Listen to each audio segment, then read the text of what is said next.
Du JT intelligent, le seul JT sans... Bonjour à tous, Jean Robin, journaliste et éditeur.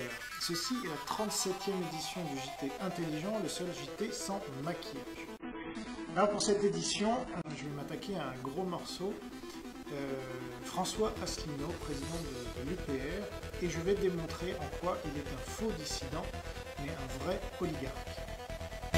Alors en introduction, quelques mots sur mes relations avec François Asselineau, puisque j'ai adhéré à l'UPR en 2007, j'ai participé en tant que spectateur à son congrès fondateur du 25 mars 2007.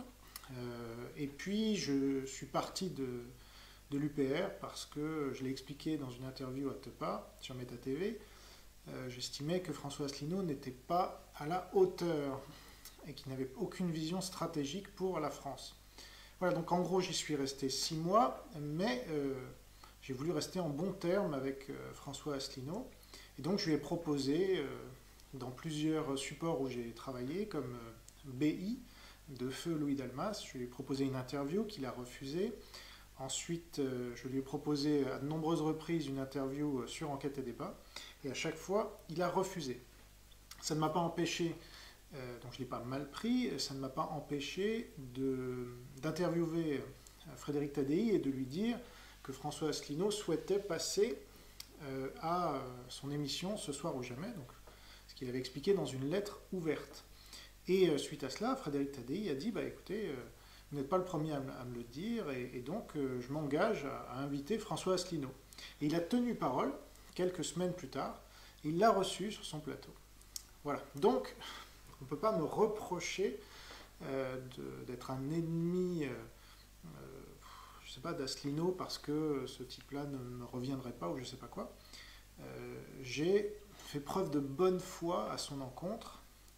Et malgré cela, François Asselineau n'a eu de cesse de me diffamer, de m'insulter, de me calomnier publiquement. Et le dernier élément en date, c'est donc sur son Facebook, suite à l'interview que j'avais faite de Tepa, qui est aussi un ancien de l'UPR, où il nous a insultés tous les deux, et où il a fait courir des rumeurs sur moi, qui sont complètement infondées. Je vous renvoie à mon interview à Meta TV, où je m'en suis expliqué. Et donc là j'ai réagi sur le coup parce que j'étais informé le soir même de l'interview de ces calomnies de François Asselineau. Donc j'ai réagi sur le moment avec ma réflexion sur l'UPR qui n'a pas changé depuis que j'en suis parti. Mais là ça fait maintenant un peu plus d'un mois et donc je me suis dit mais quand même ça serait intéressant de faire savoir au grand public. Moi c'est mon métier, je suis journaliste, donc j'estime que quand je sais des choses, ou quand j'ai découvert des choses par mes expériences journalistiques ou politiques ou autres, je dois vous en faire part. On me l'a souvent reproché, tu t'attaques à un tel, tu t'attaques à Zemmour, tu t'attaques à Ardisson, tu t'attaques... Je ne m'attaque pas, j'informe.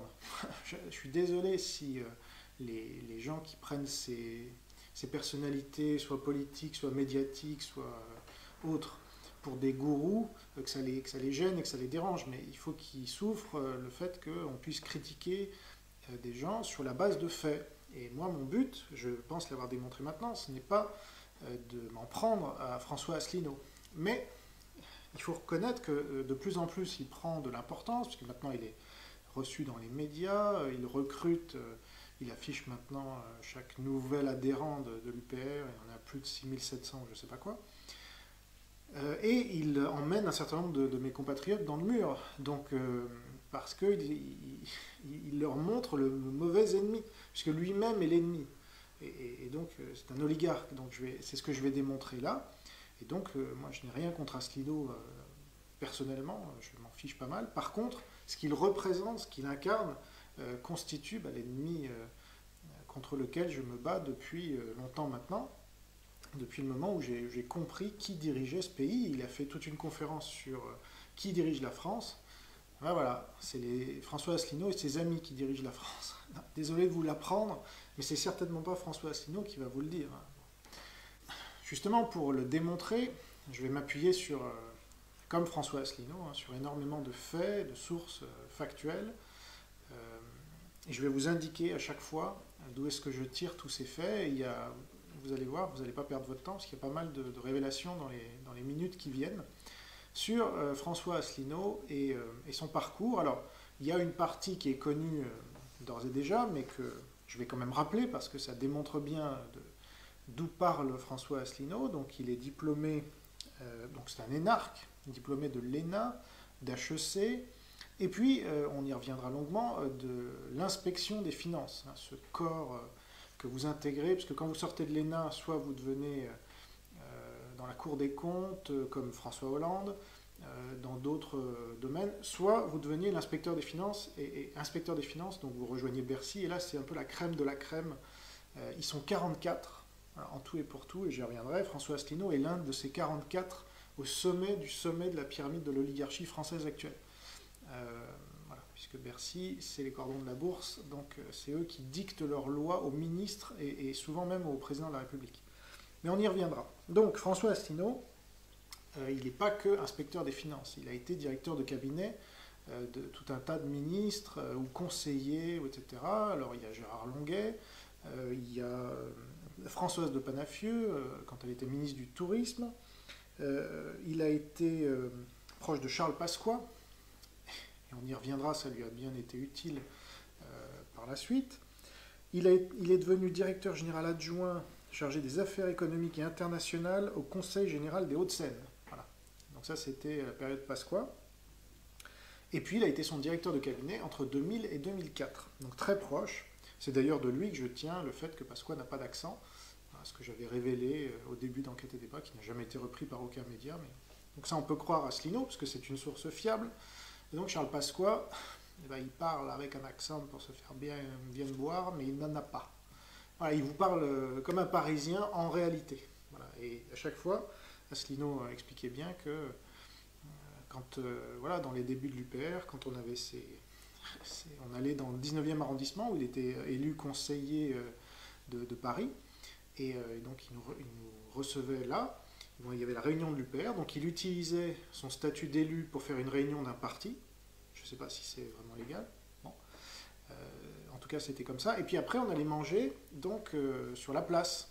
Et là, il nous racontait plein d'anecdotes, dont celle que je viens de vous donner. Et puis il racontait tous ces journalistes qui appelaient Pasqua. Lui, il était à côté, c'était son directeur de cabinet. Et puis quand Pasqua raccrochait, il venait de parler avec son gros accent et tout. Et puis il raccrochait, puis sans accent à Asselineau, il disait tu as eu, j'ai bien eu ce con-là. Donc c'est ça les politiques, il faut le savoir. Hein. Donc ils nous roulent dans la farine à longueur de temps. Pasqua comme les autres, et donc Asselineau aussi, puisqu'il est proche de Pasqua.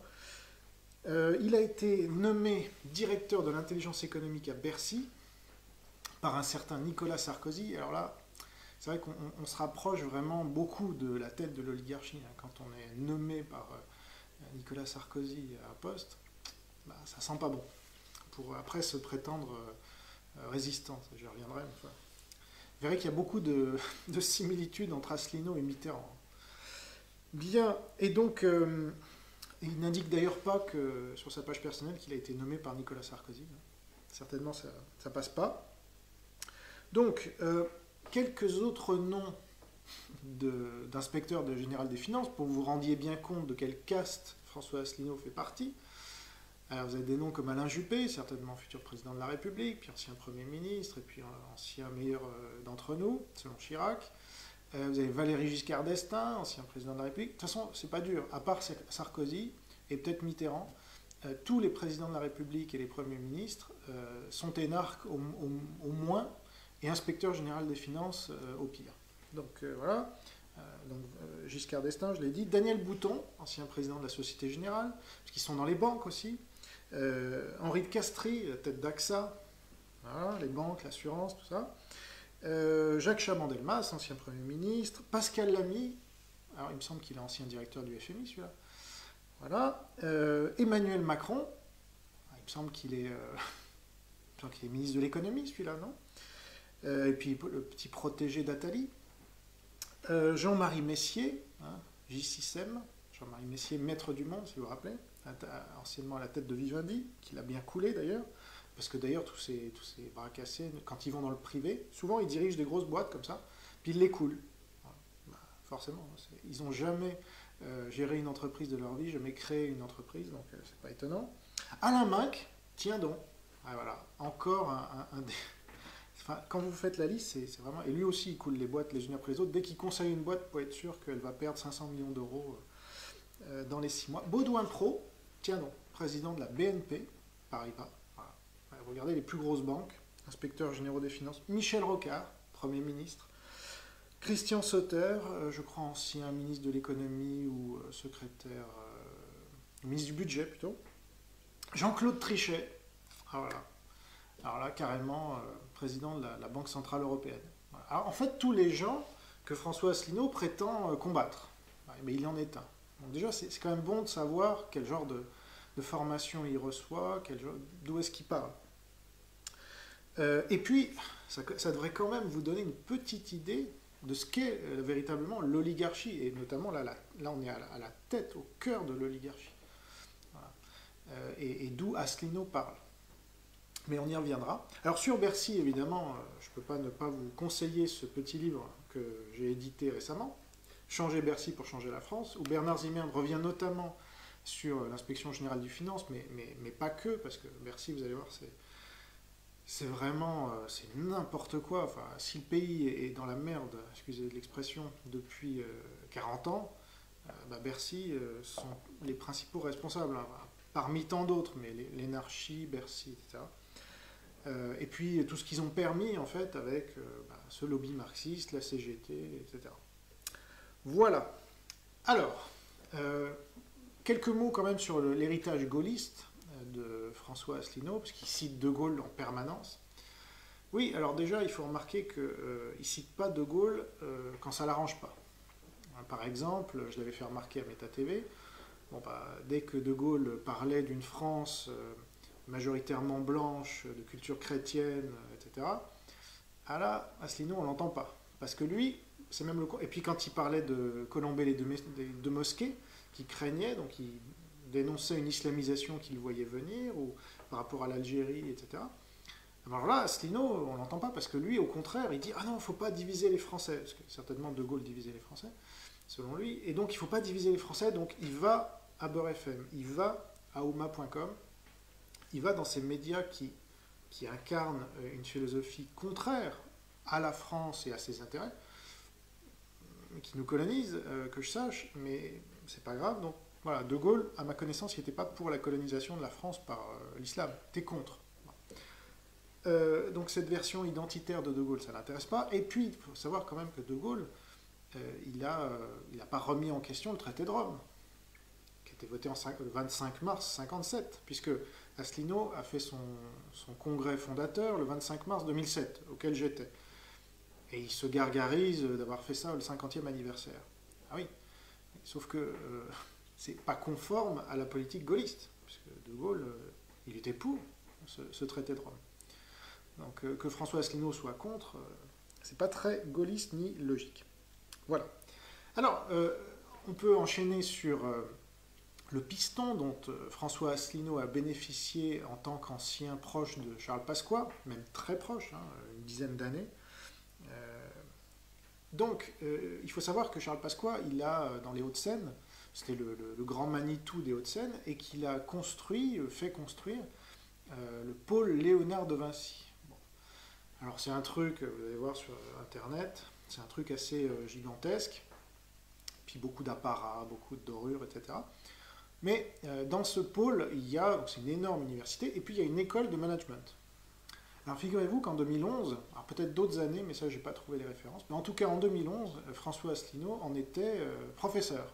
Voilà, c'est-à-dire en plus de ses fonctions d'inspecteur général des finances, on va voir qu'en fait c'est un placard doré, la plupart ne foutent rien de toute la journée, mais sont payés plus de 10 000 euros par mois net, sans les avantages, mais j'y reviendrai.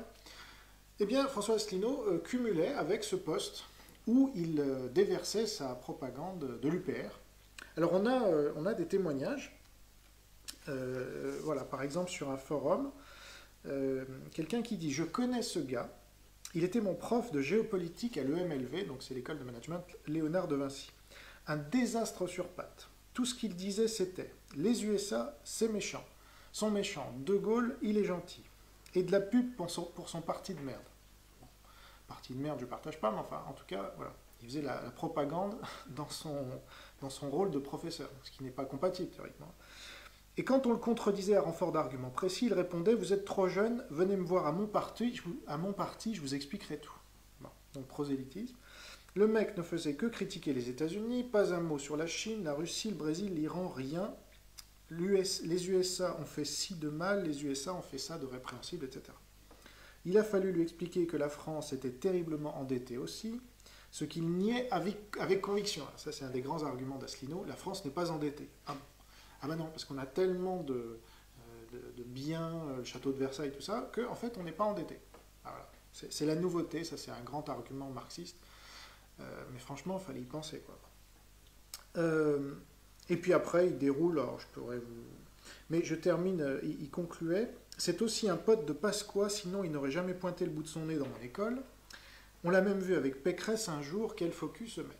Alors, Valérie Pécresse, hein, de l'UMP. Alors là, ça colle pas vraiment avec l'image de l'anti-oligarchie.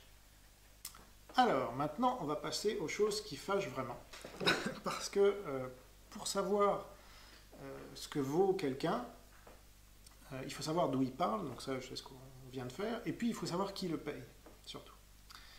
Et oui. Donc, on sait maintenant que Alain Soral, c'est Philippe Péninck, donc du Front National, donc voilà. Ça a été une surprise pour beaucoup de dissidents, mais maintenant c'est clair.